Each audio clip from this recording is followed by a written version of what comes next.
মহাপ্রভু তখনও কিন্তু নৃত্য শুরু করেন। হ্যাঁ, দেখছেন ভক্তরা কত আনন্দিত চিত্তে তারা এই নৃত্য গীতে অংশগ্রহণ করেছেন। মহাপ্রভু এক অলৌকিক লীলা করা শুরু করলেন। সবাই দেখতে পারেনি, মাত্র মুষ্টিমেয় কয়েকজন।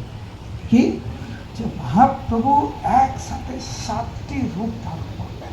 হরি বল। 7টি কীর্তন মণ্ডল, মহাপ্রভু 7টি রূপ ধারণ করে 7টি কীর্তন মণ্ডলীতে অংশগ্রহণ করলেন। এবং প্রত্যেকটি কীর্তন মণ্ডলী, প্রত্যেকটি ভক্ত ভাবছে মহাপ্রভু কেবল আমার কীর্তন মণ্ডলীতেই আছে। আমাদের কত সৌভাগ্য যে মহাপ্রভু কৃপা করে আমাদের সাথে রয়েছেন। আর এক শক্তি প্রভু করিল প্রকাশ, এককালে 7 ঠাই করিল বিলাস। এইভাবে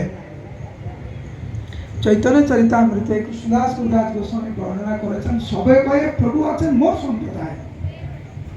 প্রত্যেকটি ভক্ত ভাবছে আমাদের কীর্তন মণ্ডলীতে মহাপ্রভু রয়েছে। কি হল? লিখিতে নারে প্রভুর অচিন্ত শক্তি। কারোর পক্ষে এটা লেখা, কারোর পক্ষে এটা বোধগম্য করা খুব কষ্টকর। শুধু অন্তরঙ্গ ভক্ত জানে যার শুদ্ধ ভক্তি, যার অন্তরে শুদ্ধ ভক্তি রয়েছে